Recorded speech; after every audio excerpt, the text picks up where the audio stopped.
A cool intro that I make for everyone. And you've done over 68 billion in sales, right? How much? 68 billion, you said or no? About 6 billion. 6 billion overall, right? Yeah, I had the number down perfect. Okay. Ready to go? Yeah. Oh yeah, all good to go, man. All right, so I am back with the Top Dollar Toppin podcast. I have Daryl King here. Thanks for coming here, actually. Listen, absolutely excited. It's Yeah? be fun. Okay, let's do it. So I have an infamous intro that I make for everyone. Okay. So it's going to be a bit winded, but here we go, okay? And let me know if I need any corrections after, okay? Let's do it. So today's guest is a true titan of Canadian real estate. Daryl King has sold over 17,000 homes, generating a little bit more than $6 billion in sales across a 30-plus year career.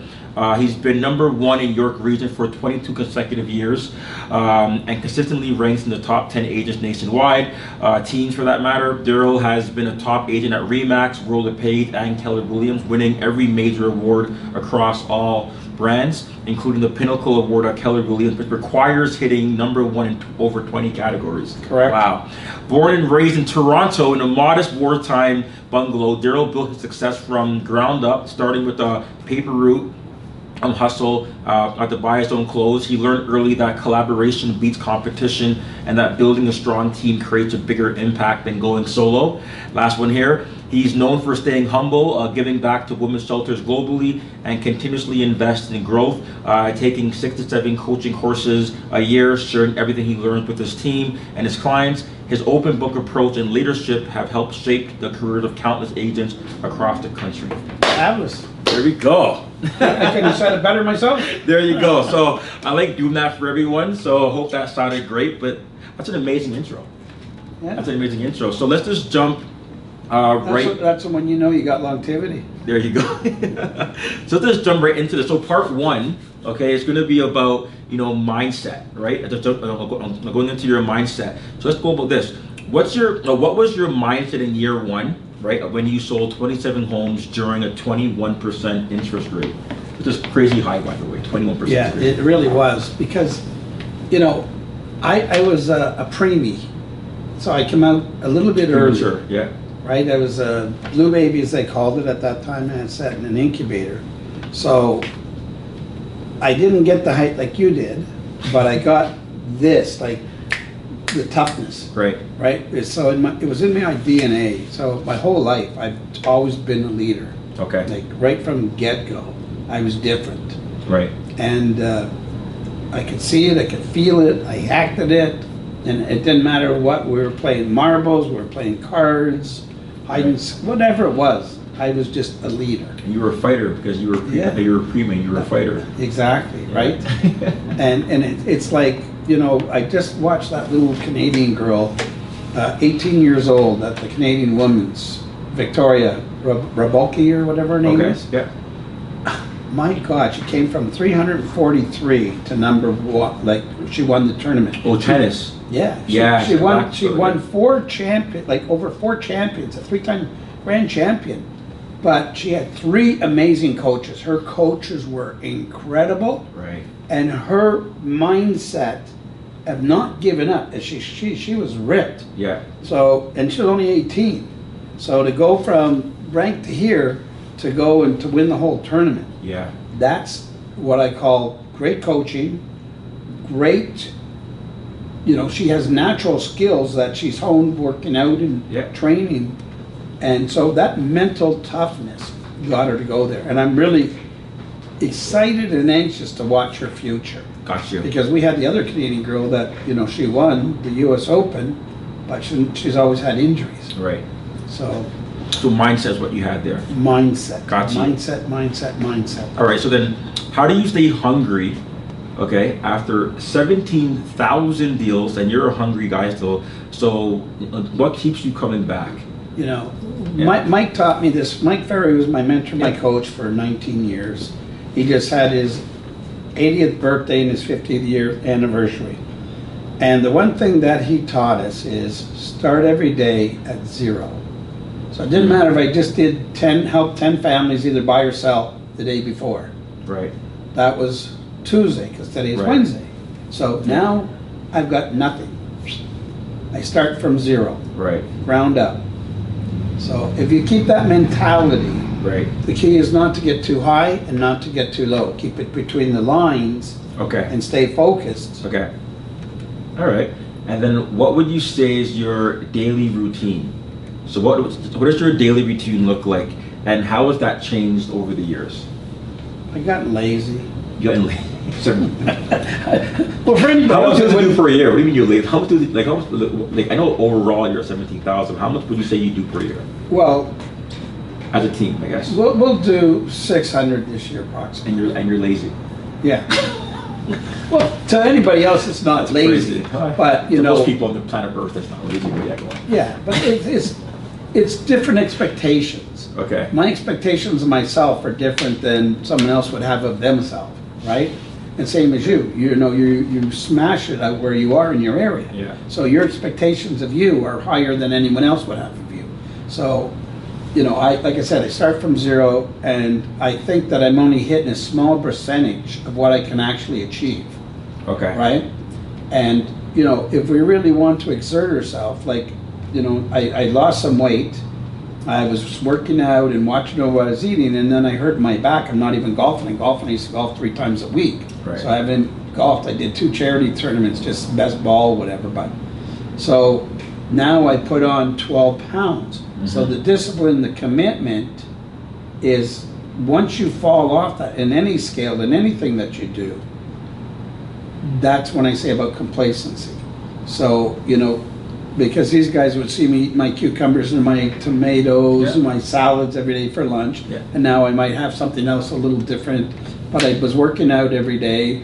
I used to do meditation every day, you know, wake up with meditation. And I still try and listen to something positive and inspiring Okay. every morning, because you become what you think about. So if you're feeding your stuff with all the negative energy out there, so when COVID happened, just for say argument's sake, you know, we're right on Yonge Street here, and even it's summer now, but normally it's like busy as heck. Right. But there was only me and my assistant coming in here during COVID, so I wouldn't see a car for 10 or 15 minutes. It was the most eerie feeling that one could go through. Right. So you just have to really train your mindset to block out the noise of, like, even when September 11th, we were in the back part there, and I had a little TV there. We seen the first one, and then we seen the second tower come down. There was so much white noise going on, and that's when I was going around speaking in North America. I traveled to different places. So Okay. Mike Ferry was having an event down in Miami, and this is 3 days after September 11th. And I'm going, I'll be damned if I'm going to let a bunch of terrorists stop me from going down there. So Wow. I even came to Toronto You took a plane to the States? Yes. 3 days after? 3 days after, right? I was definitely staying home. Right? No, but I wasn't, I can't let someone That's else crazy. control my life. There was machine guns at the thing with the dogs in Toronto. I can imagine, yeah. So totally different. So you have to be able to block out that white noise and noise that disrupts you, because all news is disruption, most of it. You've been at this for a while, so I was in grade 9 history class, I think, when the 9/11 towers, and you were doing real estate. Yeah. That's crazy. We were there 6 months before it happened, and even a couple of ours got engaged there, Yeah. right? We had a big gala there at that place. So you went to a Mike Fury event. So during when everybody is not flying anything because the bombing. They had that white paraplanes or whatever, you know, supposedly in the mail, and like sort of like a Yeah. bomb or whatever. So I remember, so I flew out of Toronto, and it took me hours to get out of here. Normally you could just walk through and go. Took me hours to go through all the customs and everything else like that. And then when I went to Miami, same thing, going through all the rigmarole Yeah. there, and the fire department, the police, and everything like that.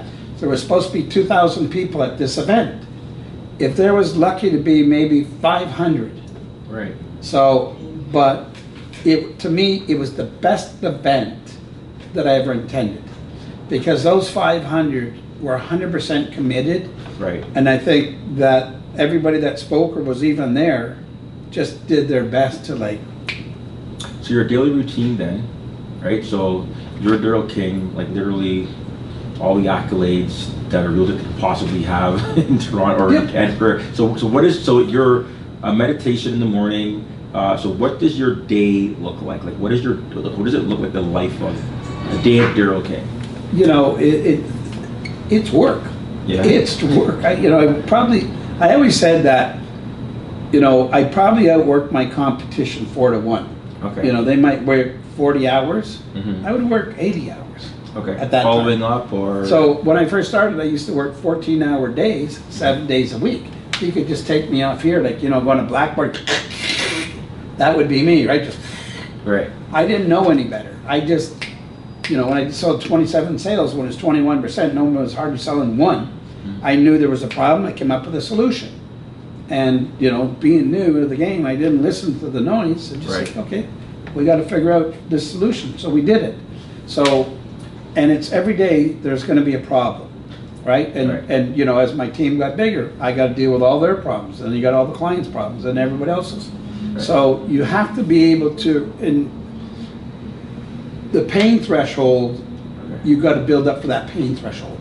Right. Because, you know, I remember a couple of my agents, you know, they're doing great now, but I said, you have to train. They could only do one thing.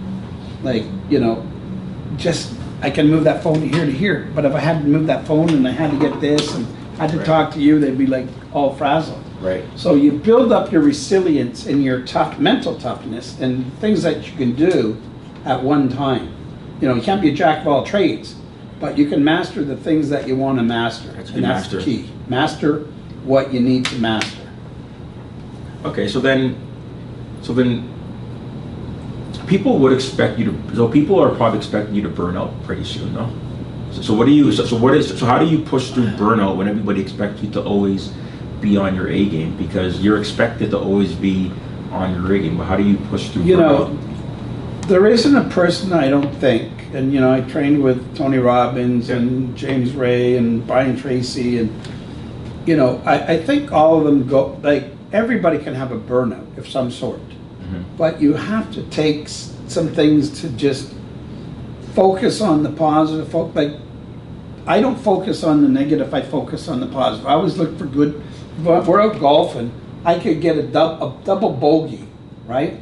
And I tell the guys, hey, do you see that one shot or do you see that putt? And then from what that one shot, and you know, someone else, right? Don't focus on the things that are broken. Fix the things that are broken and just focus on the things that are positive, that are working. Gotcha. So, you know, that's why I don't listen to a lot of people. Does the lion listen to the sheep? Right? Not at all. Right. So I don't listen to people that really don't matter to me. Gotcha. And everybody matters, but everybody knows something more than you know. I don't listen to them because why? You know, if you know, in our business, everybody seems to be the expert. Right. Like, it doesn't matter who you talk to. Right. Brand new agent, a brand new client, whatever. I sold the house. I know all about it. Whatever. I don't need to listen to them. Right. I listen to those that have the expertise. So I'd be careful who I listen to. Gotcha. Or be coached by. Right? You know, we were talking about Shaq. You know, being a three-pointer. Now the guy is one of the greatest basketball players of all time, and he's made millions and millions and millions of dollars with his charismas and charities. He's a great charity guy, right? So, you know, I love that guy, right? So he doesn't listen to the naysayers, and he didn't care. He did it his way, you know. Look at even LeBron James, or couldn't even make his high school basketball team. Right? Or Jordan. Jordan couldn't make his high school basketball. LeBron was pretty. He killed it. But Jordan didn't make his team for sure. Yeah, but to me, he's one of the greatest, if not the greatest, basketball player of all time. Right. So he didn't listen to the guys. He just proved them wrong. So prove people wrong. Gotcha. Right? The best way for any karma, the way I look at it, is prove the naysayers. And I've gone through lots of crap. You know, iPro just went under 2,400 agents. I went through that in the early 90s. I lost over $1.5 million worth of income and taxes and with lawyers, 7 years in court, Supreme Court. That's why we have commission trust agreement. Me and another lady called Mary. I won't mention her last name. But, you know, it was a fiasco. It was like a nightmare. Gotcha. But what didn't kill me made me better today. So focus on the positive, not the negative. Got you. Okay. So let's just talk a little bit about lead generation. All right. So where do most of your deals come from today? Well, let's start from before. Okay. So when I first started, I always started at a young age. I was always in some type of sales or wheeling and dealing, whatever it was. Like I said, I had the largest paper because we couldn't afford nice clothes, and I liked nice clothes, so I bought my own. And I remember going through the mental toughness any day in the winter because my paper route was from Yonge Street all the way to Dufferin. Okay. It was the largest paper route in Toronto at the time. And I had to go after school, go get my papers, and I'd have to go through Golding Park in those days. And my fingers got so cold, I used to cry. They got frostbite. Even if you look at the end of my fingers, they're a little white there. Right. So it was from the frostbite that I got in there. But I didn't give up. I just kept going and going and going. Mental toughness. And so anything I do, like you can knock me down 7 times, I'm going to get up 8 times. Right. So having that mindset of doesn't matter how many times you get knocked down, get up, learn from what you listen. We all make mistakes. We all do different things.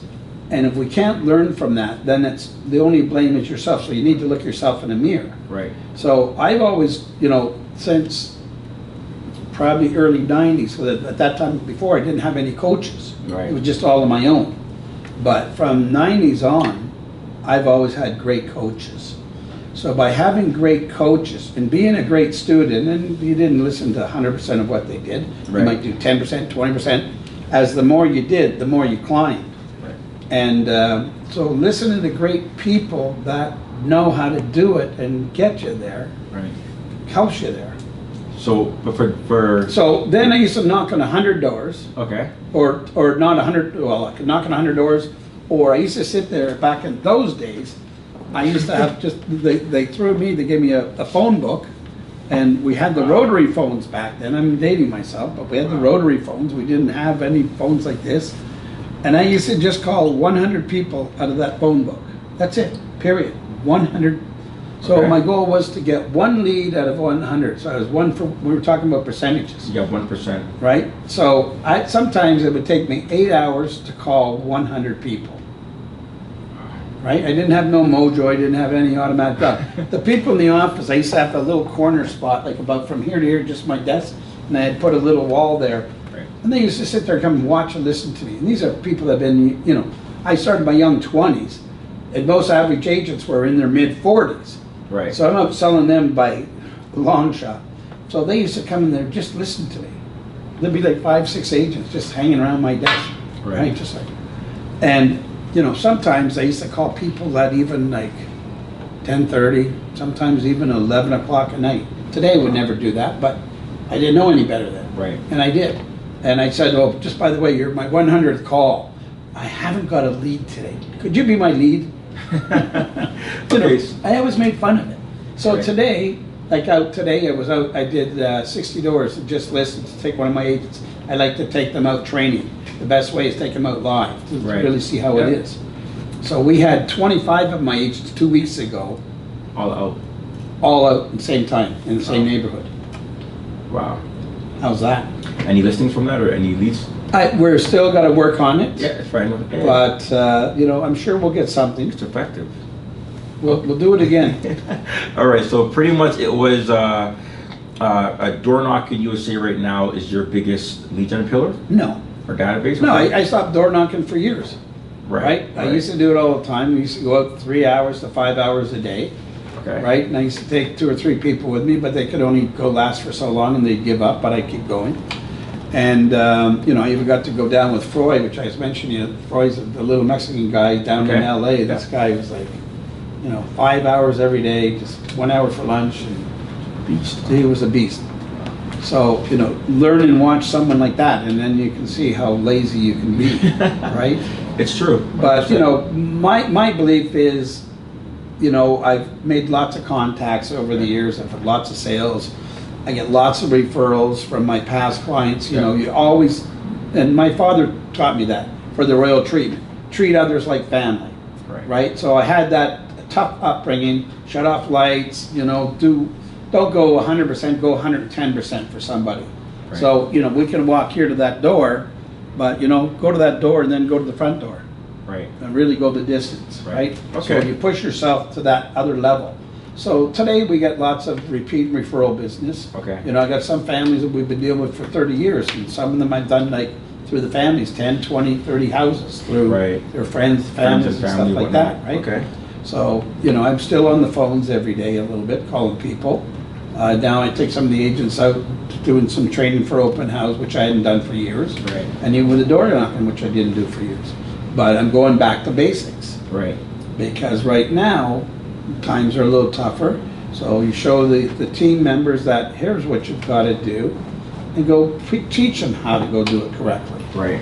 And what would you say are your what are two main lead pillars that you feel that agents should master? One is you should have your sphere of influence. Okay. The number one thing is your sphere of influence. Right. That's, you need to be in touch with them, right? Right. Doesn't matter what it is, just see how they're doing, whatever. Right. You know, COVID, like we got taught away from a lot of people during COVID, Yep. where you would see them, whether different places, but, you know, I talked to someone the other day that Carol is working with us now, and me and her, the three of us used to be great buddies, Mm-hmm. but I haven't seen her before since then, and a lot of them don't talk to her anymore. Okay. I said, I'm gonna go call her. I talked to her for half an hour the other day. It was an incredible conversation, and I can hardly wait till I see her, Got you. right? So Okay. being able to touch base with someone you haven't seen 2-3 years even, it's like you haven't been there since yesterday, Exactly. right?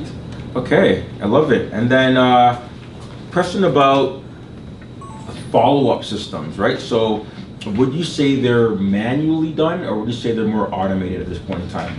Both. They're both? Gotcha. They're both, yeah. We have, everything's automated, but in my mind, because I still have a photographic memory, Right. and I'm terrible at names. Because I got so many names, faces, places, I never forget. But on a name, there's no photo on a name. So, Right. So that part has always been hard for me. But you know, faces and places, I remember people, I remember places and houses. So yeah, most of it is automated, but there's still ones that I just come up to my brain that, hey, I gotta call them. Gotta call them. Just Gotcha. reach out. Okay, and then have you ever gotten a listing contract signed on the spot? All the time. So I'm gonna. There are some agents, and this is crazy. So I have a question. So when you go, and obviously I have my experience. When you go to listing appointment, do you go with the paper, it all filled out with their name, all the information filled out? Yes. So what are your thoughts about agents that don't go in to a listing presentation with the contract, or if they go with the contract, it's actually not all filled out because you actually do go and get it on the spot. So what's your trick there? Maybe I'm gonna give you something to even blow you away even more so. Okay, let's go. So years ago, you used to be able to hit expireds, right? Right. So Yes. I think they made a law for me. I don't know. I just say that, but I was the expired king.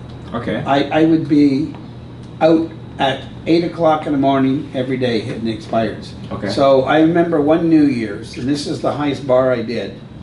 I was out for New Year's, you know, we had a bit of fun that night, whatever, and there was a wicked snowstorm.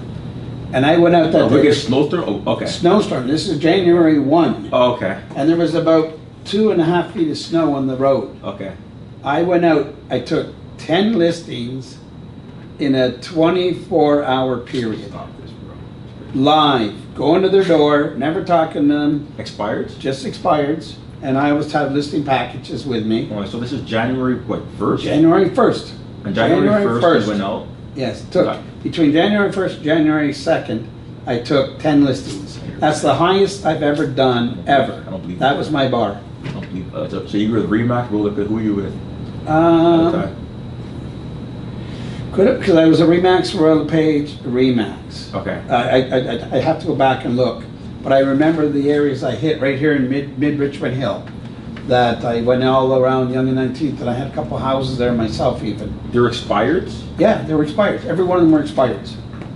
And so- Every one of them were expireds. So- And it was legal to do it then. Right. it was legal. So what I was doing is perfectly, now I can't do it, I don't do it at all. But that's 90% of my business came from expireds. So you knock on the door, you told you're supposed to, those 10 listings in like Basically 24-hour period. So you went to the, so did you do it in person? In person. You knocked the door, did you just walk in? There's your door. Okay. Hi there, Daryl King, how you doing? Happy New Year's. How you doing, Daryl? I hope I didn't get you too early. I hope you had a good New Year's. But I'd seen your house was on the market before. Okay. And you didn't have much success, right? Well, as you know, we just sold a couple hundred people in the last year, whatever, maybe 200-300 people, right? So I was just wondering, are you still thinking of selling your house? If the price is right, yeah. Well, I don't know. I tried before and. Well, obviously we could see the well. price. So how did you get that price, and how did you get that realtor, and what did they do to actually not get your house sold, right? Yeah. And I would just go through my whole script. So within less than 1 hour, I would be leaving with a signed listing. So you would go back to the office and go back. No. So you'd walk with blank listing agreements for it. I would have packages, always packages. Yeah, I remember back in the day there were those packages, right? Yeah. Just packages. You just write them up. The listing forms were simple. Right. There wasn't like 20 pages. It was just 5 pages or something like that. But you would do the home evaluation right there on the spot then. Oh yeah, well I had stuff. There's the price. I had the listing. I know the market. Right. One thing, I know the market. Right. Yeah, I believe. Right. I study and eat and breathe this market inside out. Right. So I can tell you, if I had to go to someone's house, I could tell you what that house should sell for before I get there. So even interesting, because there is when I came over, and I'm not in this area like ever really, so when I was driving through the community, I just saw like different types of like mansions, right? Oh yeah, lots of them. Right. So you'd be able to look at any house right now in the area and pretty much know what it should sell for. It's a little tougher right now because the market is backed off a bit. But I used to eat and breathe, just go over the numbers daily. Like I would spend 2 hours a day studying the market. Right. Just literally, like, if this is my area, Richmond Hill, I would spend 2 hours a day knowing what's listed, what sold, and what didn't sell. Gotcha. So I can tell you a price like this, just like this. I was a master. I'd sell most of my listings at 99% of asking price in 30 days. So those guys I'd go see, I'd say, here's my past track record. And within 1 hour, I'd be signing with a full commission listing, and then I'd go to the next one. So what are your thoughts about the average agent right now in Treb? I think there's around 72,000 agents or 70,000. There was supposed to be 77,000. There was one time up to 90, okay. But we're losing some. And the average agent is doing like 5 deals for the year, or no, three, less. Less. Three. You're down less than 3. So what are your thoughts about agents that are doing less than 3 if you're doing 10 listings in a day? It's crazy. Well, that was a record-breaking time. That was a 24-hour, 30-hour period, right? Right. That's a one-off. How you raise the bar? Right. It's happened one time. That's still impressive. Like 10 listings, that literally means that I have to interview someone after you. Or good, beautiful. Yeah. So I have a pre-listing appointment before I go there. Right. Are you going to be interviewing other realtors? Most likely they are. Good. I'll either go first or I'll go last. And this is good. So I know what I do. Right? I'm either going first or I'm going last. And what would you prefer to go first and last? Doesn't matter. Really? It doesn't matter. If you give a good presentation, right, and be honest, because I tell them right out where I believe the price should be, mm-hmm, and the other things, and they're gonna listen. I have a track record. Right. They know that, so right, I don't have to go there and blah blah blah blah blah. Yeah, fair enough. It's all about you. Right. Listen. Everything I do is for the real treatment. Helping you is what we were, allowing us to help you is sort of where it works. So my father taught me that. Always do whatever you can for family. Right. So listen, there's a lot of great agents out there. And there is a lot of great agents. And then there's a lot of not so good agents. Right. So what is your motivation to sell your house? From 1 to 10. Right? So I got to find out their motivation. Because if I'm not motivated, I can't really help them. Right. Right? The ones that are motivated generally overprice their house and they won't sell them. Even when I take them like that. Right. Like I have, I used to take probably 90% of my houses listed, sold. So in this market, it's now those numbers are maybe a little higher. But because sometimes we take stuff at prices that we know it's not gonna sell, we tell them that. We try, and they say, well, we'll come down, but then they don't come down. I actually have one coming from Whitby, so good thing this podcast is gonna. I don't think they're gonna hear it, but I have this listing in Whitby coming out, and they want 1.2, and what's it worth? like $1,050,000. So you know the price before you go there. Yeah. So I know that it's worth like $1,050,000, and they're at 1.2. So I know they're about and they're about 150 over the value. I feel like I can get them to understand the market first, test it out. That's what you have to educate them. Right. Your job as the realtor is to educate them. Right. That's all we are, is to educate them on the market today. I have an offer, one of my clients has been on the market for a couple of years, and I He's said... been on the market for a couple of years? Yes. Trying to sell? And he's had lots of offers. And he didn't fire you? No, I take him offers. But he always wants more than the market will pay. And I told him that. I said, because they want to buy something here. Right. I said, you have champagne taste, but you don't have this,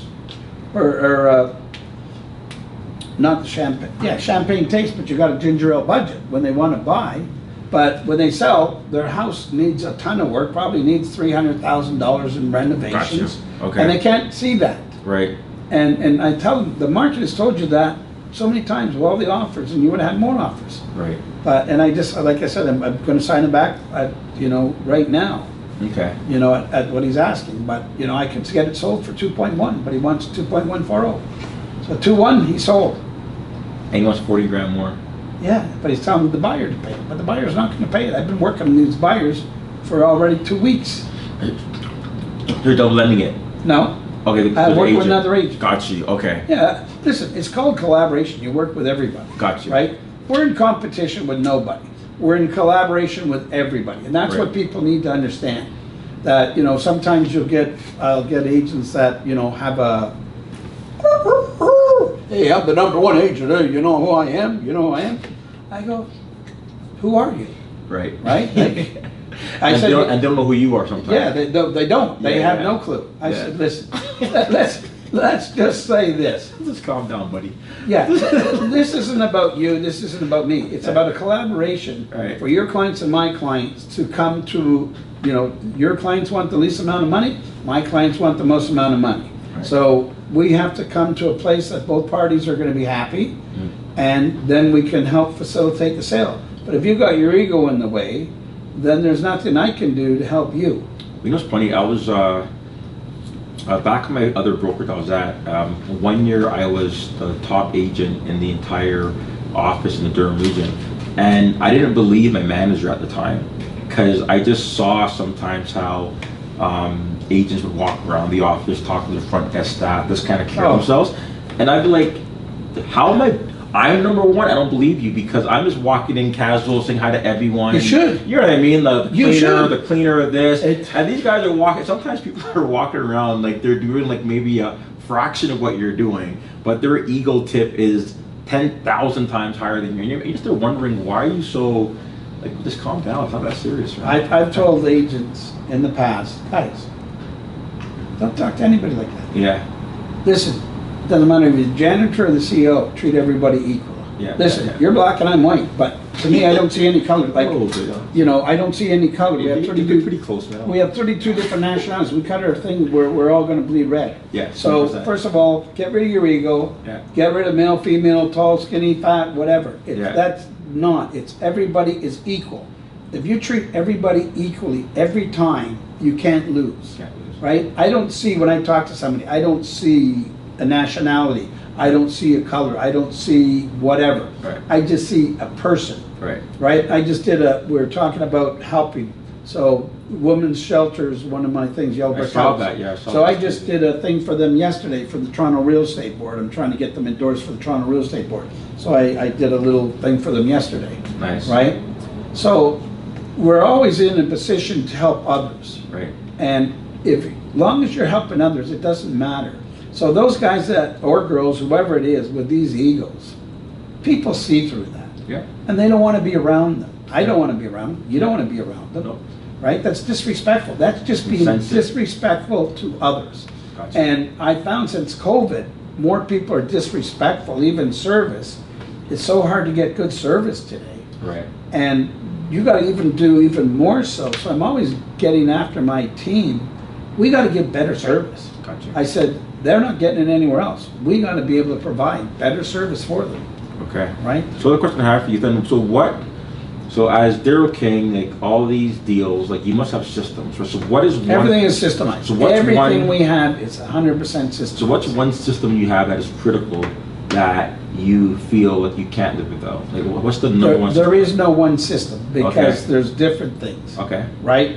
So you have different things for different things. And as long as you're doing the systems, and listen, what you did yesterday may not work today. So you got to break that down, find out what it is. Right. So whenever there's a problem, like if we've screwed up on a mistake or something as a team, whatever, I want to go, why did we make that mistake? Right. I don't go and finger. Right. I go with a mindset of solution. How can we prevent this from repeating it again? Okay. Because there's like, you know, right now on my whole team is on Century 21 on Broker Bay. So there's a major glitch yesterday, although half the office is everybody somewhere else. So there's a glitch. So my idea is, okay, how did that glitch happen and how can we fix it for it doesn't happen again? Right. It's embarrassing, right? So and everybody makes mistakes. I don't care who you are, what you are, and what systems you use. Yep. Because it's still people err, right? So owe up to it, figure out how you can fix it. You know, Okay. if you've made an error, we make an error on my team, I'm the first one to apologize, and I'm the first one to say, okay, how can we compensate to correct that problem? Okay. Right? So, just, that's what you have to realize. Respect people, be humble. Always be humble. I don't go like, oh, I saw all this. That's not who I am. I walk in, I say hi to everybody. Gotcha. If there's 4,000 people at an event, I bet you I said hi to all 4,000 people. I've seen you do it. I've Yeah. seen you do it. So I have a question then. So, I mean, you're obviously, I'm still on this whole 10 listings in like 2 days, right? Or 24 hours. So clearly you're Oh, going and to, all the snow, and it was so cold, oh my God. I can imagine. Like- And after New Year's. Well, that's did why, they- you didn't go party with it, that's or- why it was so easy, because people thought, here's Daryl King, the #1 realtor in the region, showing at my doorstep, January 1, when everybody's still in bed, they haven't got even over their hangover yet, That's right. and I'm out there hustling, So I have a right? question then. So then you must be in situations where not everyone is like, you go over, you sit down, and they say, yes, I want to sell right now. So you must be taking, Well, they were expireds.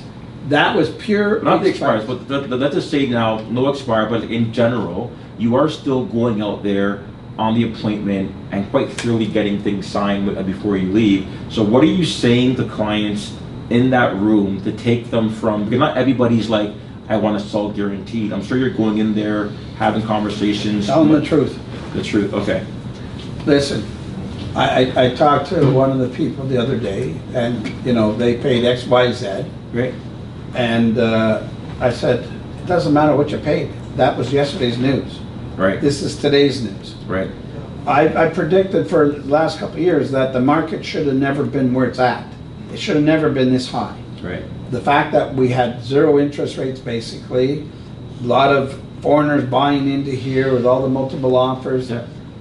Listen, out of 34 years, prices would go from 3 to 8% this way or this way. Right. Not 10, 20, 25, 30 Yeah, it was in great. some cases in less than a year. Right. It's like getting in your car, putting on the gas and going as fast as you can and trying to drive to Montreal. You know the car's gonna blow up. Right. So you knew the market had to explode. And that's exactly what it's happened, because you could not sustain like this. It's impossible. So it's education. This is reality. The prices have pretty much gone back to pre-COVID, Right. right? So they should almost erase those 2 years as far as I'm concerned. All right, so, Because people still have this fixation, like even if something sold in January, you can't sell it for as much today. It's Yeah. lower. it's lower. So when it was going higher, you didn't mind making more money, but right now you got a problem making less money, Yes, hypocrisy at its best. right? You know, but the difference is what you have to catch them on. So I have this house, Mhm. So let's put it this way, make it a little reverse. So I'm in this house, so this is my size of my house. But now I want to go into something bigger. So yeah, my house is less money than it was when it was at the very peak. But this house Probably way less. is even way less. Yeah. So the bridge between those two have never been closer. Right. So if you're moving up, it's a 12 to go make a move now. Right. Now if you're in this and you want to go to something lower, well, guess what?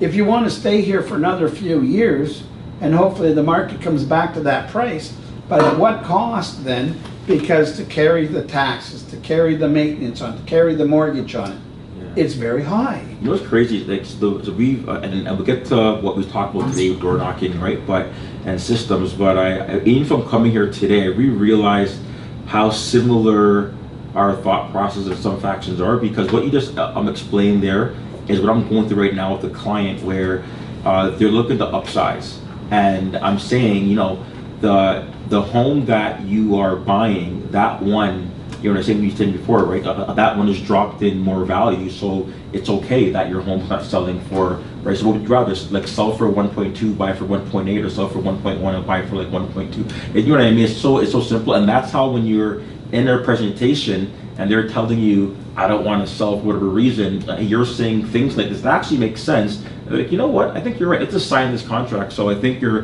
being transparent, you're telling the truth, you're knowing the market, you're being confident, and getting these things signed, because and you're actually going in there with a purpose. Yes. Meaning that and in today's day, like me, the clients actually laugh sometimes. So me, I go from my laptop and DocuSign, right?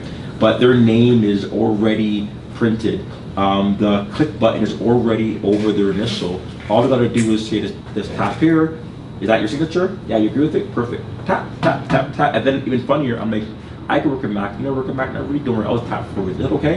And they'll watch the key. Just tap, tap, tap, tap, tap. Boom, sign. But it's already filled out, and they look at me like it's already filled out. I'm like, yeah, that's why I'm here. I'm here to fill it out. So I think agents should learn to the 3,000 Harvesters where like even like newer agents go there with a contract prepared and don't just. Well, you know how long it takes to fill out a contract now?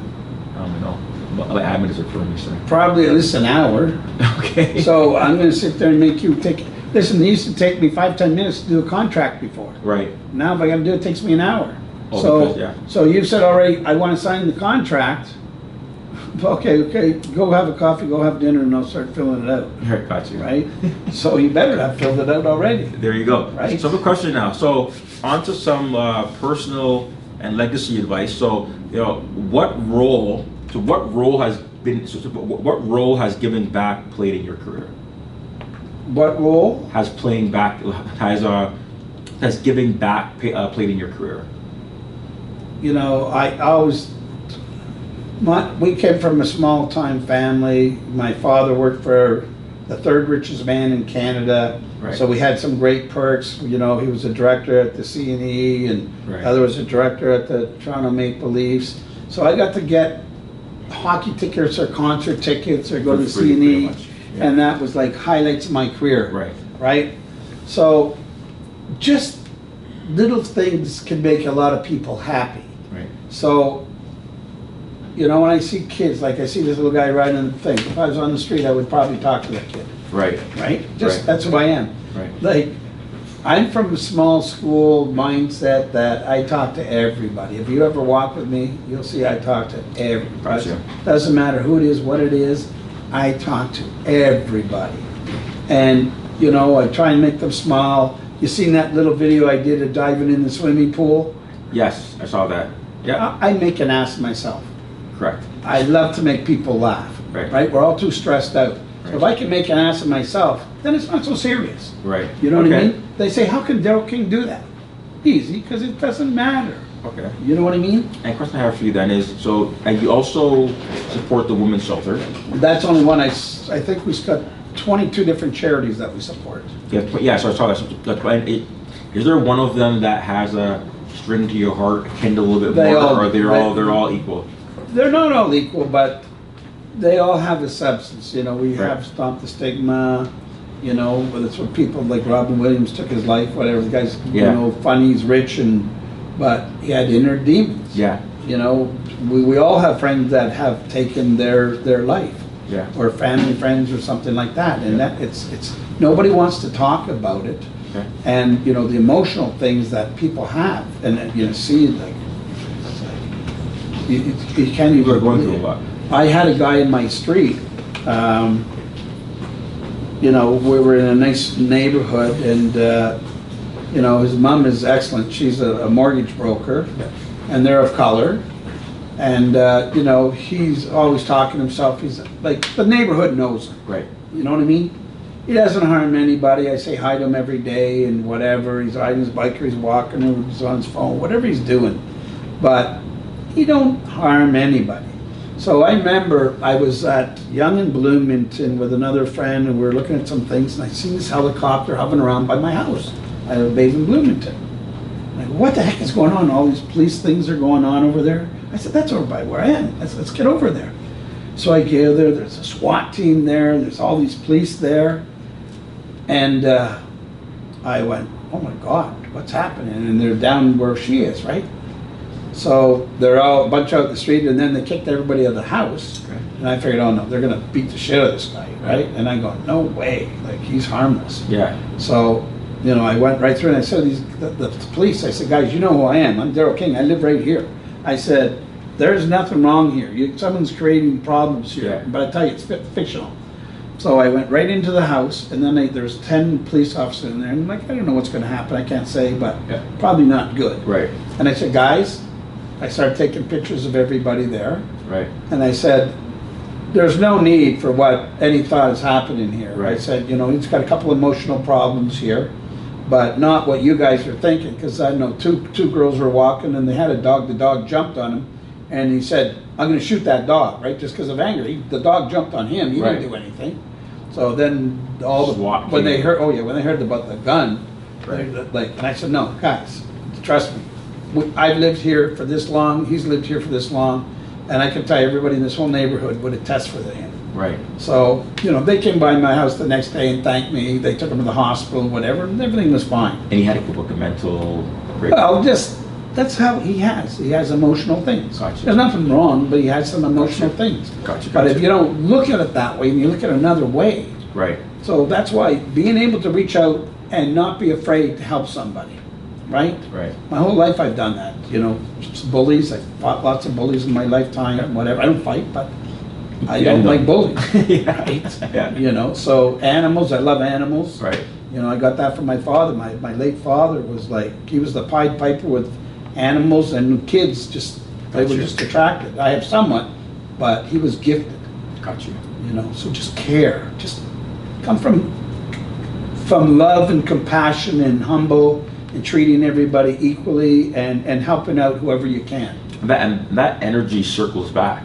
Right? So that tenfold. I think that energy is, and if you think like that, and you apply that to every aspect of your life there, it would make sense that you'd have an abundance on the other side, and I can tell it's to your DNA. So that's amazing. So I have a question then. So then we did. If an agent was struggling today, or a brand new agent, they're fresh into real estate, you know, they haven't done one transaction. I told 2 agents on my team. They don't have to be new agents. They could be agents that are 3 or 4 years in the business. So let's say even a struggling agent. So if you're a struggling agent and you want to stay in the game today, like what's the best advice you have? Like what's the number one thing they can do from Daryl King? They're an agent currently, they're struggling. What's the best advice you have for them?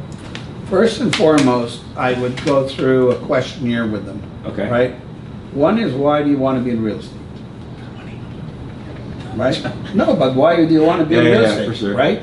Because, you know, the population of real estate agents became so high because everybody thought all real estate agents were rich. Right. But the average agent is making less than $50,000 a year with cost. So Right. you can go get a job and make $50,000 with no cost. Right. Right? So, you know, or sometimes they have a part-time job, a full-time job, and they want to do real estate part-time. Okay. They shouldn't be in the business. Right. I would say, so maybe that person realistically should not be in the business. And I would tell them that. I would ask them a series of questions, him or her, whoever it is, and there's a number of questions that I would go through them all, and then I say, okay, how many hours are you actually working? Because most agents, a lot of them, don't work more than 1 hour a day. How are you going to survive in that? Right. If you had a job from 9 to 5 or 9 to 5:30, you only went to an hour of work. Right. How long would the boss keep you? Right. They don't treat it like a business or a job. So I think that's what the answer is if you're, the best advice that you have is to treat real estate like a job, like a business. Actually put in 8 hours worth of work. Yes. Because most agents put in, let's say, 1 hour worth of work. Listen, I believe that. you know, you said, how can I go to work every day and not being successful? I love the business just as I did 34 years ago. Right. I love when I can sit there in a tough, challenging market like today and actually facilitate the sale. I got a happy I just sold one up in Carisbrook at, sold it in 24 days, 3.7 million. It was a record-breaking price. It took the other agent, a year and a half to sell for 3.3, and it's 1,000 square feet bigger. But I went there every day. I marketed it, promoted it, negotiated it, Right. and it closes in next week or 2 weeks or whatever. But Okay. it's having that competitive compassion Right. of being able to fulfill what you were hired to do. Right. I only got one job, to go sell it, Right. right? So it's not about, okay, go listen and just put it on the MLS. Right. We know that doesn't work. Right. Yeah. You got to do a lot of other things in between. I love so it. go do what you're supposed to do. Got you. Don't Okay. talk about it, do it. So I love that commercial. Nike, my Nike, favorite just do it. commercial. Just do it, baby. just do it, baby. Okay. All right. So last 3 questions here before we wrap it up. This has been amazing. Thank you so much, Daryl. So we spoke a lot about door knocking today, right? We came here, sat, talked about door knocking with the team. So you saw the Harvast app today. So what stood out about it? What did you say? Well, here's what I'm going to tell you. Yeah. That, one, how much does it cost to do door knocking? Nothing. Bingo. There you go. So think about it. I'm a brand new agent. Yeah. I got no funds. I don't know anybody. Yep. Right? You know, we work with Remax Hallmark, which is a great brand and a great company. Yep. So we can use our brand's name and all their things. So to go out and do 50 doors or 100 doors every day, I got nothing else to do. Right. Zero. So, you know, you might have to pay for a flyer, Right. but it's a small amount. Right. Right? And then follow up. So, you know, I spent, like I said, I learned from Freud many years ago, but I loved it. It was good exercise, good for the mindset. You know, when you exercise, look at, you're in great shape, you look, and you feel good. When you feel good, you act good, and you carry that with other people. Right. But if you're miserable, right? Who wants to be around you? Nobody. Nobody. Right? Yeah. Mike taught me that at a young age. Like, don't bitch and complain. Answer your own answers. Right. Like, you know, don't go around bugging everybody else. Yeah. So, you know, always look for positive things. Be inspirational. Yeah. And, you know, lots of people tell me, private message me all the time. They said, you're so inspirational, like who you are and what you do. Yeah. You've touched my heart. And, you know, I got into real estate because of you, or lots of things. Right. And I feel good about that, right? When I spoke with Tony Robbins at the Real Estate Wealth Expo, 15,000 people in attendance, I said, and it took me a lot of work and time. My father had just died like three or 4 months before that. Yeah. I was a little heartbroken. Yeah, Just before I spoke. Oh, that's tough, man. Yeah, but my father was my best friend and my mentor. Okay. Right? But, you know, and I just said, if I can just touch one person and make a difference, Right. this is all worth it. And 5, 6, 7 years later, people come up and said, oh, you talked about this, you talked about this, and I've watched you on this, and I've seen you on this. You made such a difference to my life. Right. You know how good that feels? Yeah. You know, to be able to, and you know, I'm not going around trying to like tell people about it. Yeah. But, you know, the fact that you find out, could be 5 years later, you find out you made this difference. Yeah. It's an amazing feeling. Even today with your, and they don't know this, but like the amount of, like my why of why I do things, it's because, you know, even hearing your 2 agents that, or 3 that I never knew from today, but them saying that, hey, you know, I brought this up, and I can tell the ones who actually door knock, because true realtors who door knock, they open the app and they're just in love, because they're just like, this is what I need. And the amount of thought that went behind this app to make it for them. So now when I see them actually saying, hey, I'm going to use this and it's gonna help me be successful. Like that's my why. You know what I mean? Yes. And it means, But that's why when you talk about the app, listen, you see me old school. I got my booklet, I write down my notes because I don't write on my phone like lots of people write all their notes on their phone, whatever the case. I'm old school still. Yeah. Remember, I got a photographic memory. So for me to have a photographic memory that works, it's not on the computer because it won't work. Right. Because there's nothing. So when I put pen to paper, and even when I go listen to a speaker, I write notes. It turns on a reticular activator that opens this up. So when I talk to people, I'm always writing notes. Right. So even when if I went to your door, I would have my pen and paper and write right in front of them. Right. And then I'd make sure, here, put your email here, whatever, I have it clear Right. for I don't mess up. And then I could read that 2 months later, and it would just like it was there yesterday. Right. Right? So having that app and training yourself to do it properly, because you can do voice activate on it. You don't even have to type. Yeah, so on the, you know, and I didn't want to, if I actually sat here today and talked about everything I can do, I would have been here for another 5 hours. Yes. But yeah, even you can even talk into it and create a voice note, and it'll actually put those for you in voice. Yeah. But that's what I'm saying. So technology, you have to embrace the technology. Yeah. Like, I'm old belly to belly, and I love face to face. But technology, I'm on my phone more than anybody. Right. Right? Texting, doing videos, whatever. Yeah. So I embrace technology. Right. And I still have that old school of face to face, because that's who I am, right? That's in my DNA. And last thing I want to ask you, I'm not sure if you heard the part where I was talking about the referral part, where you have one profile, but you can call 2 people. And what are your thoughts about that?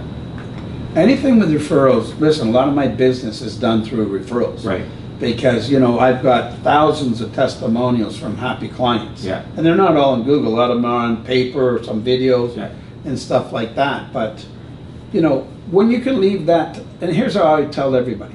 If it's like walking on the beach. You know, when the water just comes across and you put your weight on it, and then your footprint is there, leaves that imprint. Yeah. If you can leave that footprint with everybody you meet every time, you're doing something right in life. Right. So, you know, what you're doing there is just that. Right. You're leaving an impact that people think real estate is easy. Like, if you're really working hard like you did, or I did, or a lot of the other top producers in the business, they don't know how many hours, how many sacrifices. I can't tell you how many Friday nights, Saturday nights, or weekends that I end up working where everybody else was going away and doing whatever. I've sacrificed so much of my life. Right. You know, even when I was married, I sacrificed because I liked helping people. I was going to be a medical doctor, but that was too political. Actually, you know, I didn't bring that up, but I heard that, got memory? Yeah. I heard that you were... I worked at Kenneth Laboratories and in the insulin division. And you would know more than some of the doctors. Absolutely. They'd be asking you questions. Of course.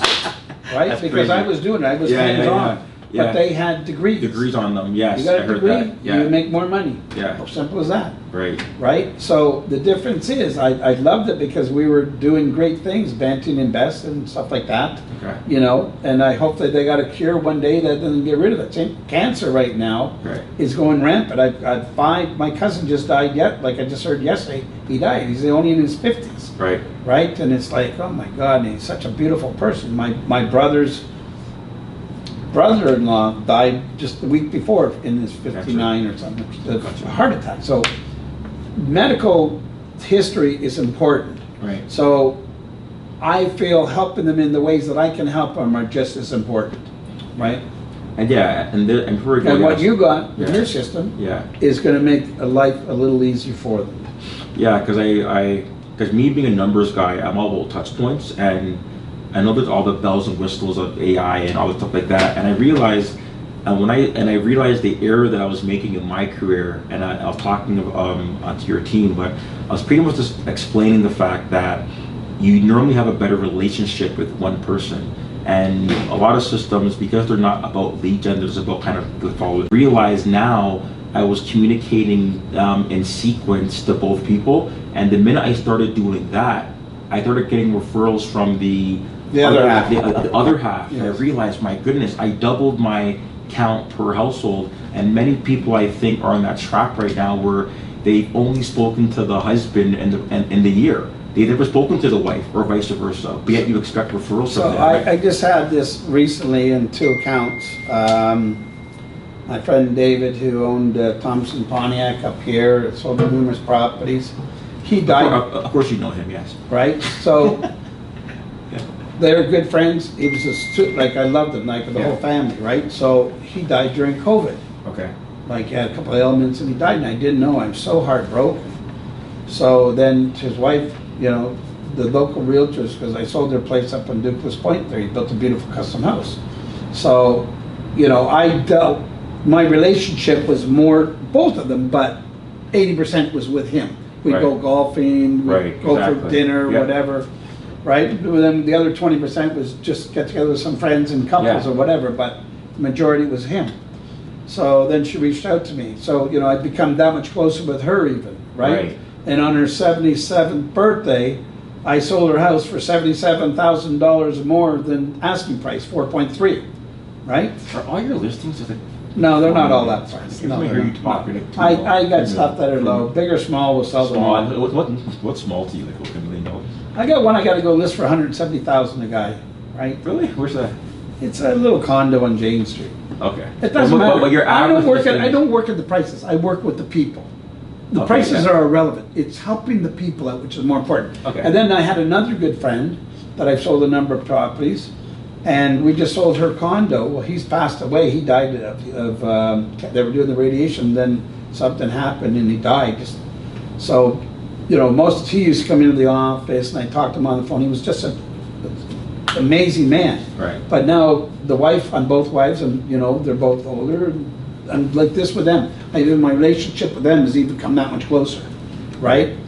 But and in your career, though, you wouldn't say, you would say then that is something that you. So in your career, you usually had a better bond with one person, though, usually. Well, normally someone who you deal with more. Yeah. But you know, with David, we used to go golfing and different things and stuff like that. You were going to have a different relationship. Right. And then Sam, he's a builder. And, you know, he would call, he'd drop in here, but a lot of times I see them both together. Gotcha. Right? Okay. So just, it's whoever you hang out, but sometimes, you know, you're closer to one than another. Yeah. It's like if you're a parent, one of your kids may be closer to you than the other kids. Yeah. And it's not supposed to be that way, but it is. There you go. Right? So it just is. There But you just go. treat everybody equal. That's how I look at it. Just because you're helping both parties. It's There you not go. one over the other. And I think that in summary, and for your, and then I'll be curious to see how your team adapts, and I think you can probably talk about numbers and how they're doing, but I think it'd be, if they can get that cycle going of those 12 touch points at a minimum, I'm not doing it right now or not, but if they can kind of get that on their phone so the system remembers who they spoke to, engaged in door knocking so much ever. So I think your team's amazing. It's going to be great. So thanks for having me. Yeah. You'll hear a funny thing, and it comes from the leadership, right? Yeah.